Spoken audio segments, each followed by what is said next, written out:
Hello, everybody. I'm Kristen. And I'm Rachel. And this is So I'm Watching the Gilded Age, Season 2, Episode 4, His Grace the Duke.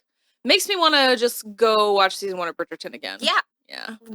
It makes me want to watch a lot of things that are not this. Yeah. So I'm getting to a place of fatigue with this. Okay, well, let's see.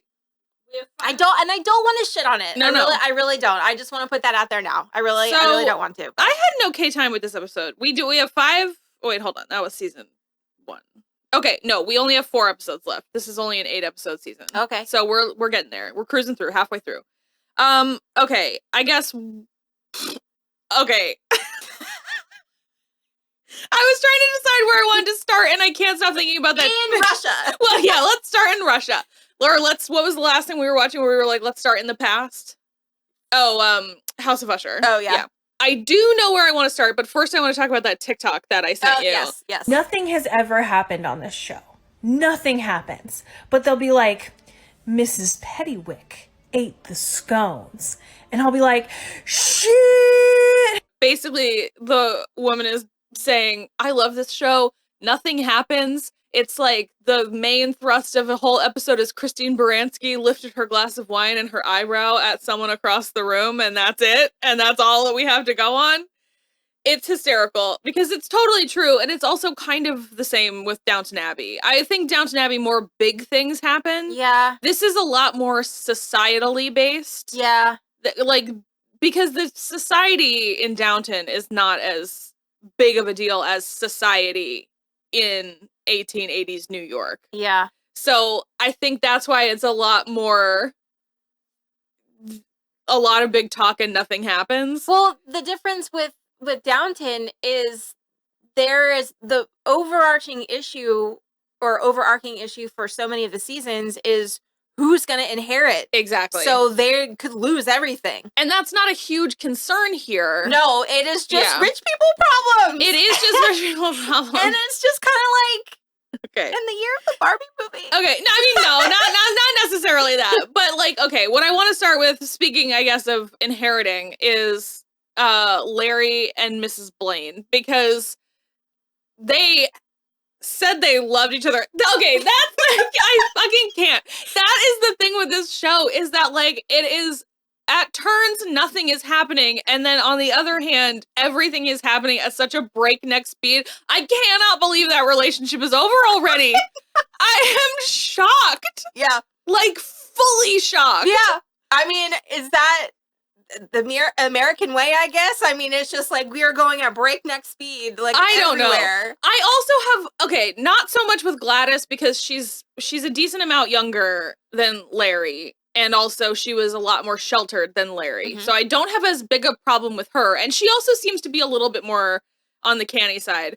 But, like, how in God's green earth is Larry so naive? I don't know. Such an infant in this whole scenario. I have no idea. He was like, I thought we were going to get married. I was like, Larry, please. We were going to be together until death. I'm like, were you? So Bertha has... You just sounded like Miss Piggy. Please. So Bertha has Mrs. Blaine over because there's been talk in the newspapers about her relationship with Larry. And she's like, hey, man, stop f***ing my son. Mm-hmm. You know you can't give him kids. She freaking read this lady. It was pretty filth. Okay, it was pretty bad. But she was like, by the time that he's in his prime, you're going to be walking with a cane. Like, You're going to be falling over, decrepit, lying in your own filth. Like, it was just, because it was all the unsaid parts of it that were worse. But it's just like, this woman is maybe 40. Well, but 40 in 1880? I know, but, like, yeah, well, true. But she's just been holed up in a house with a old ass man. I get it. So, I mean, she's not going anywhere. So she probably is a spry 40. She's going even less nowhere now. Yeah. But it's like, is he not already in his prime? Well, I think she means, like, business wise, like as an adult grown man. Like, he doesn't have his own place he lives, like, stuff like that. I guess. But here's the thing. I understand what Bertha's saying. It's also totally different time. She's also completely correct. Yeah. She can't give him babies. Like, and eventually that's gonna be an issue. And this is the first woman he's ever had any kind of feelings for. Sure, it's beautiful right now, and like I could make it work. Whatever. You know who else used to be 19 and thought they could make it work? So many of us. It's not happening. It's simply not happening. And so like. That's all very funny. She breaks up with him on the doorstep before they're supposed to go to a dinner at Mrs. Fish's house, and he totally blindsided. Mm-hmm. And she seems very upset. Like she doesn't actually want to be doing it. We just had a fling, yeah. And I hope that when you think of me, you think of me kindly. Yeah, but so does he get to finish this job that he's doing? Right, at the house? There's scaffolding everywhere. I would assume that it's already been the changes have already been finalized, so there would have to be little to no interaction with at this point. Architect portion of it. Okay, but I mean, I guess he could talk to the contractors instead of talking to her. Yeah, I don't know. So that's sort of the least of the situation. We got a little bit more with Miss Maud Beaton and Oscar. That was nice. Apparently her father is using her for business. Yeah, I don't know. And she doesn't like it and she doesn't want to do it. And I thought everyone was dead. I thought her whole family was dead too. Someone's using her for business. I don't fully remember how she was introduced into the situation. Making all the business go through her. Mm-hmm. So it sounds like setting her up to fall. Yeah. Maybe. So Oscar was like, I'm a banker. I can look at the business side of this stuff for you. And she was like, oh, great. That sounds so nice. And thanks, bestie. Yeah.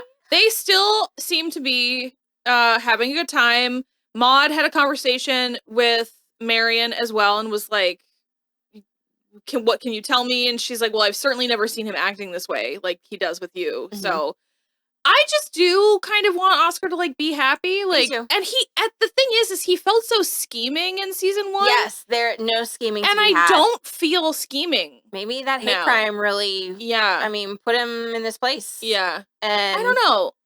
That makes it sound bad. Yeah, it did. I don't think that's not what I meant. That's 100% not what I meant. But it shook something loose. Thrust him into the next fuckboy retirement. Sure, yeah. Because that's what I was going to say, too, is I don't condone hate crimes. No. Definitely not. I feel like I need to say that. None of us do. But I was going to say the same thing. When in regards to Larry, I do think Oscar is potentially considered the prime of his, in his prime. Just if we're looking at, age-wise. Because he's, 40, close to it, at least. Yeah. Yeah. But he also gets sat next to Turner at this dinner for the Duke. We need to save her for the end. Well, okay, we'll save her for the end. Because I feel like we have so much to say. Sure. Okay.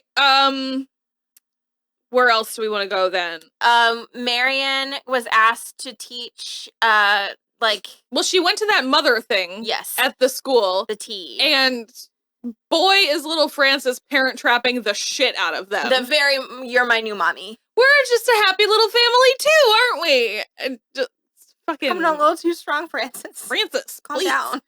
So they're kind of also they are forcing her to take ride in the carriage with them and stuff. She's like, I'd like to walk, and they're like, nonsense in the carriage. You're ours now. Weird, super weird.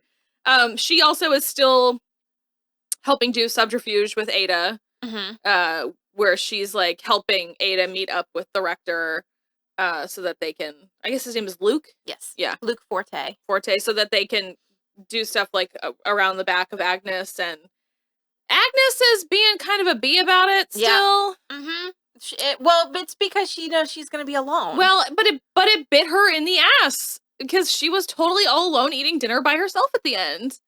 Seems like you shouldn't be an asshole. That's what I'm saying. Yeah. It's not the short-sightedness. Yeah. Well, she could entertain Miss Astor. If she could just go be besties with Mrs. Astor, and then they can sit up in their tower and laugh at everyone. Because she does like Mrs. Astor. Yeah. So I'm not They are connected socially. Yeah, I'm not really sure.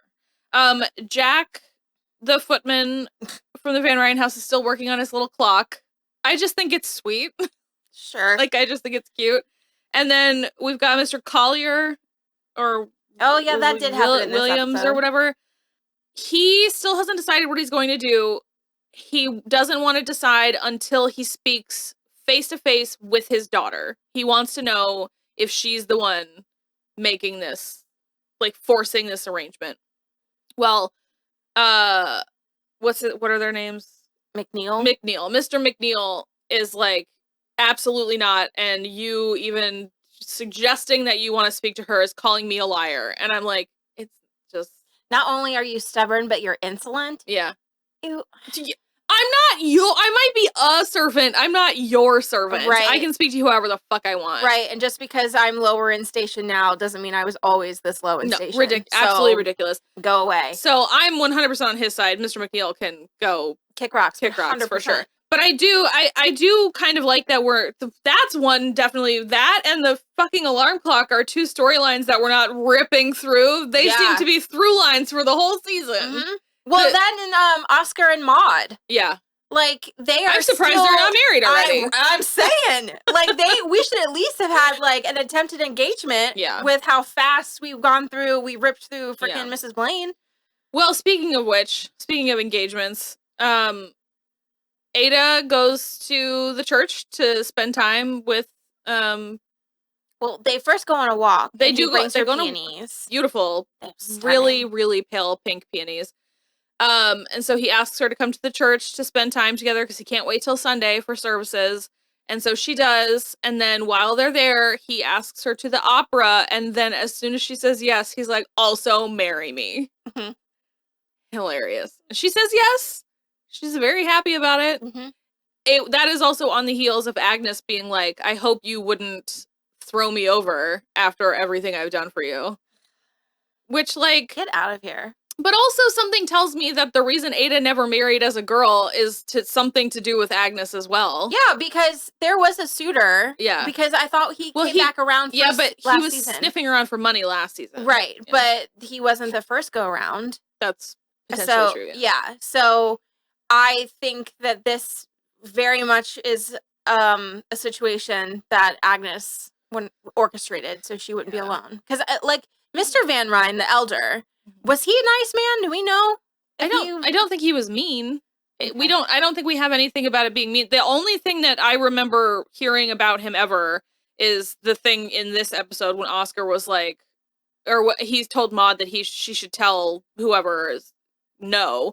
And she says, did you ever tell your father no? And he was like, well, yeah, good point. But also that's just like, I never told my dad no. Nope. Like, so... Okay. Nothing really with Gladys. Like, Taste Formiga was in this episode, but... I don't think she was.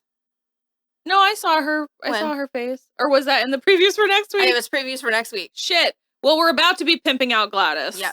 If the scenes for next week are anything to go by. Oh, the chef asked out the housekeeper. Oh, yeah. And Mrs. Bruce was, like, longingly playing the piano or, like, about to. And then he was up there going over menus with Bertha. And he invited her to a concert in the park. Cute. Mm-hmm. I was like, this may as well happen. We've had no indication. It's not like Mrs. Hughes and Carson. Mm-hmm. It's not like that. That was kind of a long, like... I love them. Yeah, they're cute. Yeah. Okay. I guess we can do Peggy. Mm-hmm. Peggy and... I keep forgetting Mr. her... Fortune. Mm-hmm. They go to Tuskegee. And everything is going mostly okay. Mr. Fortune is being a little rude to Booker T. Washington. It's because they're working with the white man. And he's like, but fuck those whiteys, particularly because we used to be slaves. And how can you work with the whiteys? Yeah. And Booker T. Washington's like, you don't live down here, so 100%. You don't know what it's like. And I mean, he did used to, but he doesn't anymore. And Peggy is just honestly kind of adorable. She's just like, well, I think what you're doing is great, and I think you should keep doing it. And how about sell the milk to the other black people? And they're just like, does it work that way down here? And I'm like, something has to work at some point.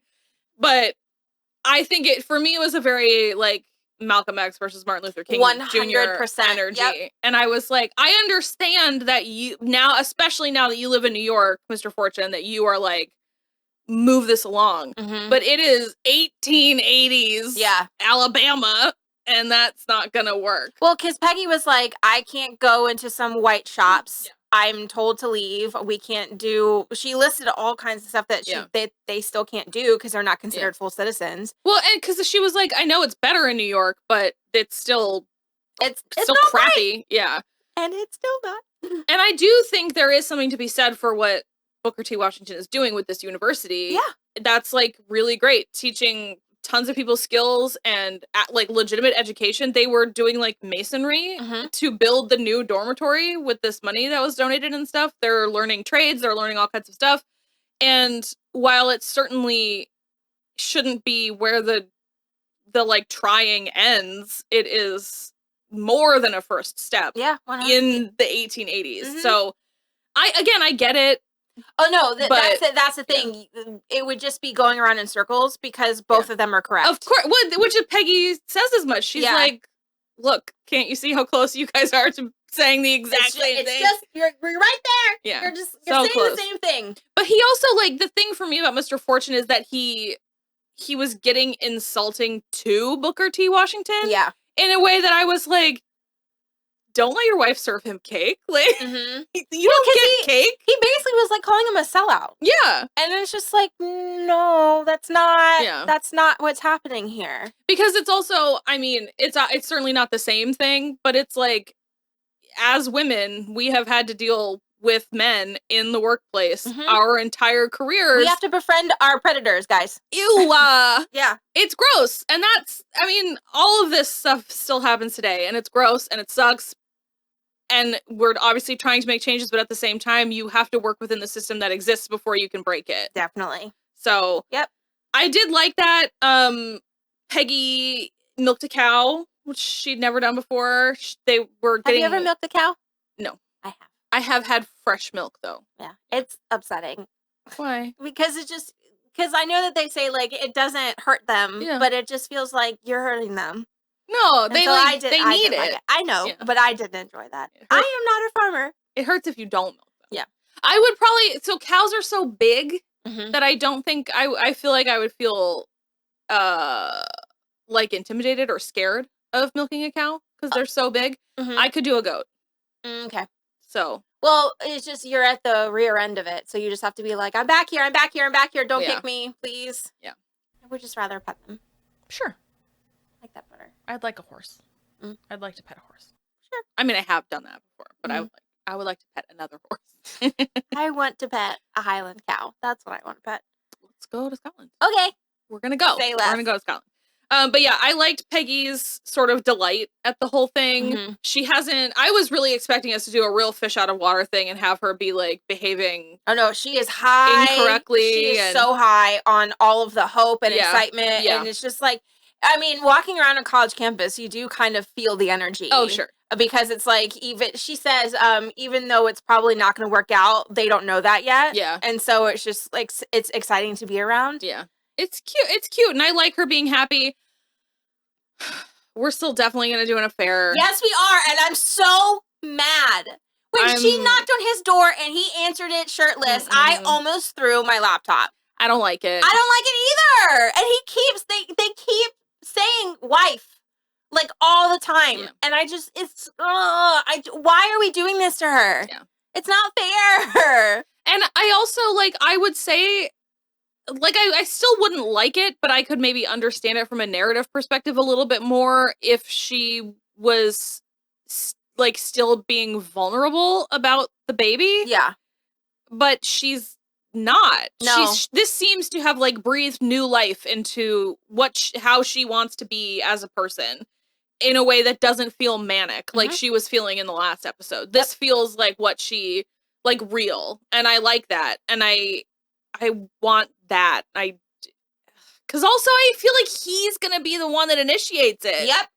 And so then we have a weird workplace power imbalance thing that we also have to saddle this woman with. Yeah, I don't like it. It's gross. I don't like it. I mean, maybe they'll pull a surprise and, like, she's been dead for 50 years. The wife? Like that. Yeah. And he's just not, like, he doesn't adjust how he speaks because he's, like, sad or whatever. So he did say, my wife and I lost a baby. right? That's what last week could be. Oh, but then I think Peggy mentions wanting to meet her one day. Because I think... Well, what did he say back?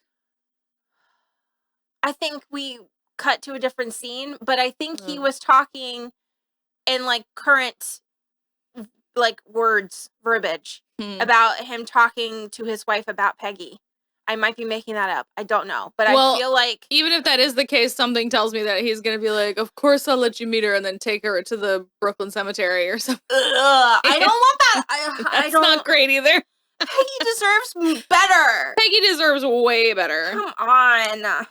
Does that kind of take us to Turner, dumpster fire? Turner and Mrs. Russell? The construction on the Met had to be paused. Yeah, because they ran out of money. Okay, here is what I'll say before we get way into it. We are missing information. There is information we don't have yet. Yeah. Regarding the, like, Mrs. Astor and Turner thing and the money, because George did not tell Bertha what he did. Yeah. So we didn't talk about George. He had, like, a ton of protesters when he was going to work. Yeah. And then he was telling his guys, why do they call me a murderer? Because people die on your job sites, my guy.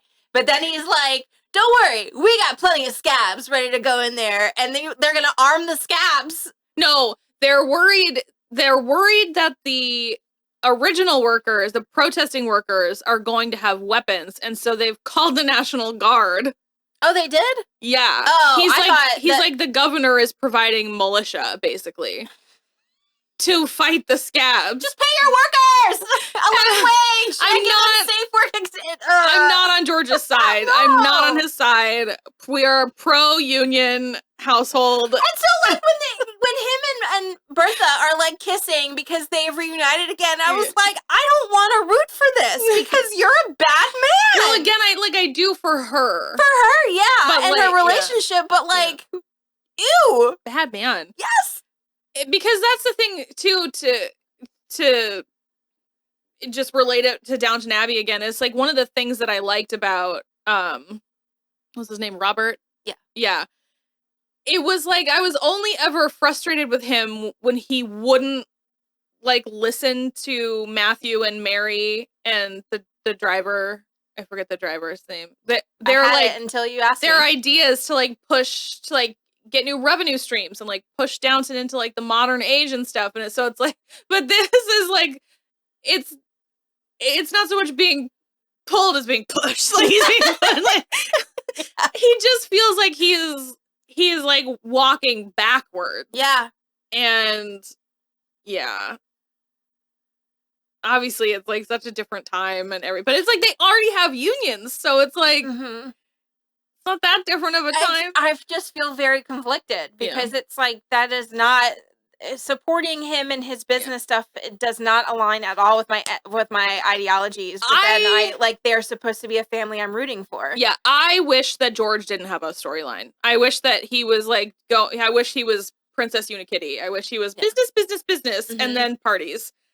This is making me not like him. Yeah. I don't want to root for Larry because he is a fool. I kind of want to root for Gladys because I just like want her to be happy, and I know she's just about to be used as a pawn. And I'm only really rooting for Bertha because I love Carrie Coon so much. Yeah, and because that part's interesting. The whose opera is gonna win thing is interesting, but yeah. So basically, by the end of the episode, they're back on good. The two of them are back on good terms, but throughout the episode, we're still doing all of the opera stuff. Like you said, the construction on the new Metropolitan Opera was halted because they ran out of money, and they also cannot unload boxes. Like, they can't get rid of them at all. They're just, like, sitting on a ton of boxes. Which would also bring in money, but, like, nobody is actually doing it. And Turner keeps coming to these events, even though she's like, can't, sorry. So, at some point during this episode, somebody, I don't believe it was Bertha. I don't think so either, because we would have seen it. We definitely would have seen it. So at some point during this episode, somebody wrote to Mrs. Astor about Turner's old profession. Her career coming up. Yeah. And so she basically had Mr. Winterton come and was like, so you can't keep your box at the academy, the opera academy anymore. So you have to go. And he was like, I don't really understand. This seems really stupid. And she was like, ask your wife. It was a very same situation as Bertha and George. So he's like, he seems to know that she came from less than she is. But seems to be very little details. Yes, which seems bonkers to me for a man his age in this society to not have done any further follow-up. Listen, she must be incredible on the sack. Well, crazy putty, of course she is. Like, there's she no works question. that man's wiener until it is paste. I mean, like, God, there's something where there's 100% something like a book or a movie where it's like she just gets him drunk and it's Game of Thrones. It's Cersei and Robert in the first season of Game of Thrones. She's like, he's drunk enough all the time that I basically just have to like put my hand on it. Yeah, and he thinks we had sex. And and probably Galus and that guy, the judge guy, Arthur, right? Yeah, Arthur something Duncan. Yeah, Galus Duncan. Yeah. Either way, Headmaster Charleston is pissed, and so he ends up asking Turner about it, and she's like, well, I was like a companion, kind of. And he can tell she's bullshitting. And he's like, interesting, why would she need a companion if her husband is around? And so, but he still doesn't, like, fully dig into it. I don't think he really cares. I mean, I think he's about to. Yeah. I don't know. That's the thing for me is like, it's still, it's clear as mud to me still. Yep. Because so that happens. She also, I had forgotten she was having a whole thing with Oscar in season 1. And they are sat next to each other at the dinner for the Duke, Turner and Oscar. Oh, they were like yeah. cahooting in season 1. Yeah. And so he basically is just like, he doesn't seem to still want to be cahooting. He's just like, I will be thrilled to find out how you manage this. Yeah. Like, very exciting. And so, again, that doesn't really go anywhere extra. In the scenes for next week, she is making eyeballs at that footman again. Mm-hmm. So we'll see what happens with that. That's kind of, so then Bertha steals the Duke. Yes, because the Duke was supposed to stay with the Wintertons in Newport, and then Bertha sneaks into the room and switched her place cards. So she was sitting next to the Duke, and so they're all chummy, and she steals the Duke right out from under them, and she was like, "Come stay with us. I'll give them a part. I'll throw them a dinner and ask them, but then we'll throw you a thing, blah blah blah, whatever." So I just and she's clearly making eyes at Turner, and Turner's making eyes at her, and then it's in the newspaper that the Duke is going to be staying with the Russells. Yeah. And she throws a complete shit fit. Such a hissy fit. And the husband, Mr. Winterton, is like, oh, God. And her name is Enid, apparently. He's like, Enid, relax. It's nothing. Blah, blah, blah. There will be other Dukes. And she was like, I don't care. I want this one. Daddy, I want a golden goose now. And so, yeah. So she's now just like set out to ruin Bertha, even though I'm 100% sure Bertha did not lay it out for, because she seemed that she like didn't want to play dirty. She was like, because she needs the money. Yeah. So why would she cut off her nose to spite her face? Yeah. In that regard. 100%. So, and I don't know. So then the work starts happening at the Met again. She asked George if he did anything, and he was like, "Me, no." But it's she's like, you didn't put your own money into it after I promised you wouldn't have to. Mm-hmm. And he says, no, don't worry about it. It was taken care of. I'm like, you put money. I feel like he put his money into it. And I feel like he's the one that told Mrs. Astor. Well, that was my theory while we were watching it, is I was like, I'll bet George did it. Mm-hmm. But this is going to also be a betrayal for Bertha after they just made up again, because also like these people are the worst. because okay, so leaving aside the ethics and morals of what George is doing as a businessman and the unions and stuff, it's like it's clear he has a good head for business. Yeah, but what he does not have a good head for is social climbing, which is what his wife has been doing meticulously. Yep. Let's be honest. And so I feel like it's gonna ruin whatever he was or whatever she was trying to do either way. So I don't know. Is he gonna blow up his business and blow up his home? I don't know either. I don't get it. I don't understand. It feels like nothing. It all means nothing. Yeah. This is all such like social cotton candy. Yeah. Nothing. It's like nothing matters. I don't know. Well, because that's the other thing too, is like I still, even if Turner goes hard and is like does whatever, blows up whatever she wants, like, because that was what I was talking about when we were watching it. I was like, I still don't understand her endgame. Like, it is absolutely senseless to me. And a lot of people have been like, in the comments have been like, well, I think it might be this or I think it might be that. Those are all valid choices, but none of them jump out to me as like what it actually is. Because here's what we got. She is very clearly lying to her husband about her past. Tons of people around town, notable people around the city, know who she was. Yep. At the end, when she's throwing this hissy fit and she's like, I'm gonna ruin her, I'm like, literally, how? Everything that you have on her, unless this footman is coming into play, and this footman is coming in to like feed her more information or something, everything that you have throws yourself under the bus too, because it's like, well, I tried to sleep with her, or even if it's like George slept with me, that also ruins you. Because now you are a society woman who slept with another society woman's husband. And then it's like, so, okay, so do that. So then maybe she knows that the Met has run out of money. Well, that is clearly not a problem anymore. Also, the minute she tries to do any of this stuff, I feel like Bertha is the one with the real killing blow. Yeah. You used to be my maid. You were a maid. So not only is that probably something that her husband would not be fond of, but then also you also tried to fuck this other guy for money. I don't know.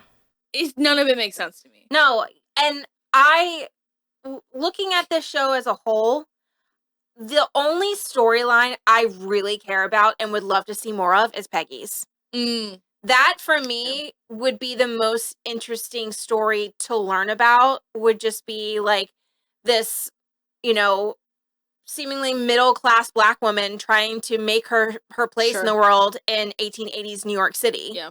That is fascinating to me. I don't care about all of this societal stuff, about gotta get the girlies married, the social climbing, blah, blah, blah. I do. I actually, but I don't think they're executing it properly. No, and so nothing seems, there is no, like, heart-wrenching pull as to, like, I really want this to happen.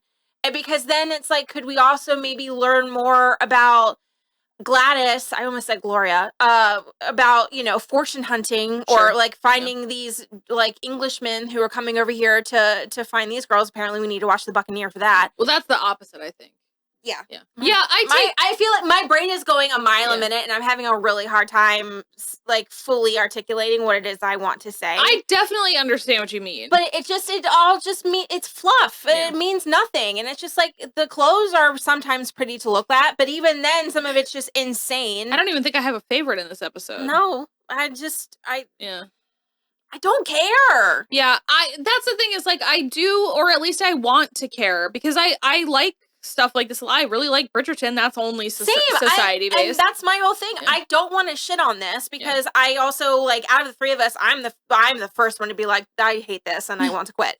But I want to like it because it's beautiful and I know that effort was put into it. But like for what? Yeah, I think I touched on it last week too. But I think the biggest issue for me specifically is that I think they're trying to focus on too many things and it's spread too thin. Yeah. Like, you like the Peggy stuff. I love the Peggy stuff, too.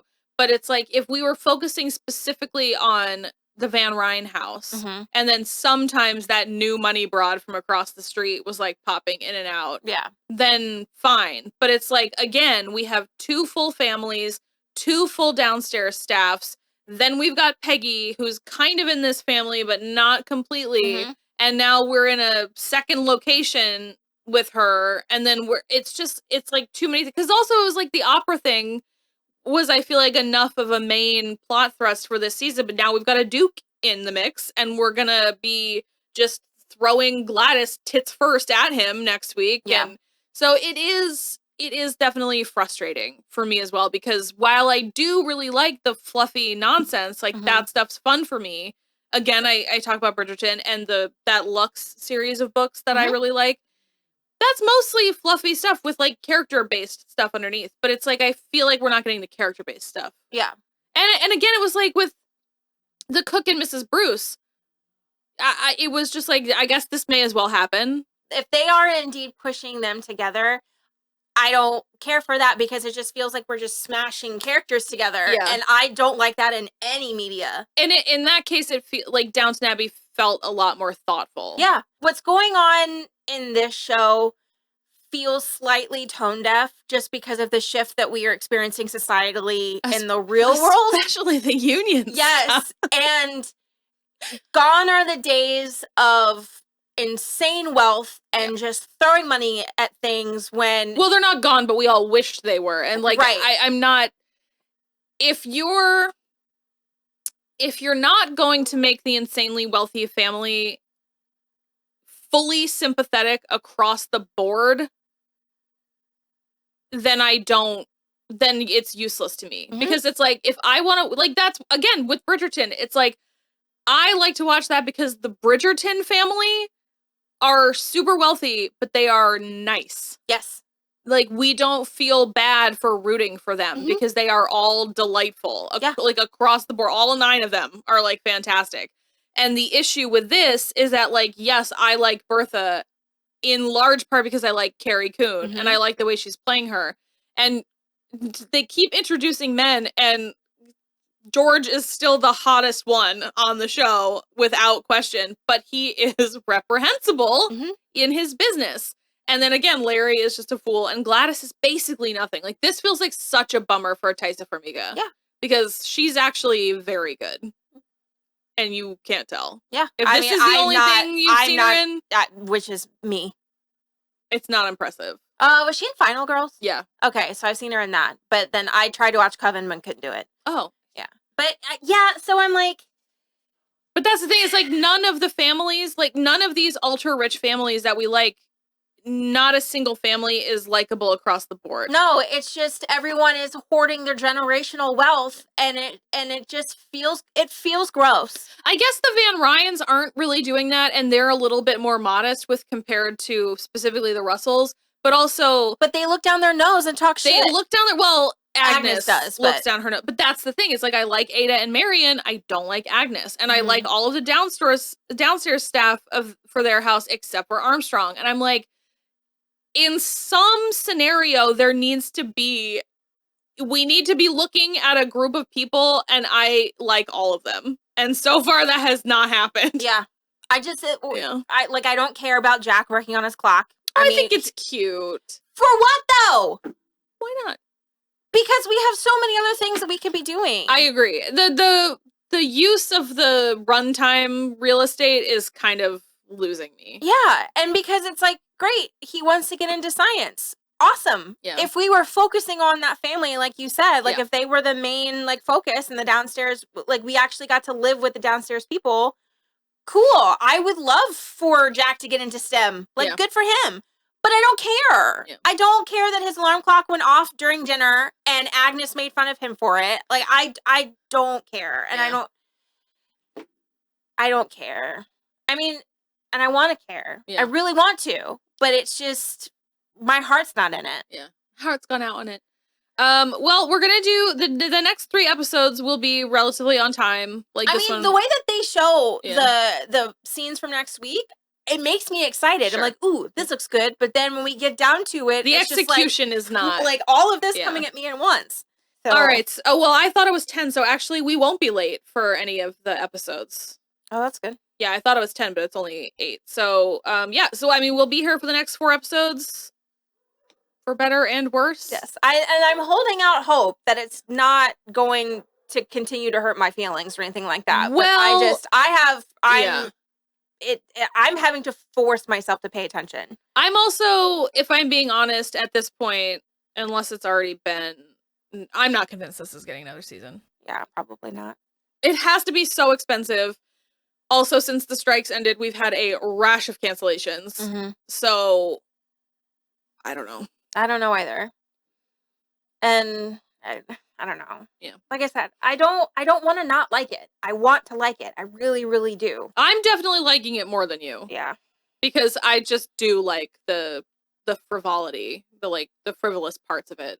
I still like it. But I get it. I don't know. Give me frivolity, but give me depth. Well, that's the thing, is like they're not being useful with their storytelling. Mhm. It's not like, it all just sort of feels like I keep saying, well, this might as well happen. Yeah. I guess. So, all right. Well, we will be back next week. And then, so let's see, 1, 2, 3, 4. Yeah. So the last episode comes out on my birthday. Cool. But yeah, I guess let us know what you think. Like and subscribe. Sorry if I hurt your feelings. Yeah. I don't mean to. I genuinely don't mean to. No, I mean, everyone's my opinion, my experience. It's what you guys are here for. So. Yeah, and we will see you next week. And that's it for us.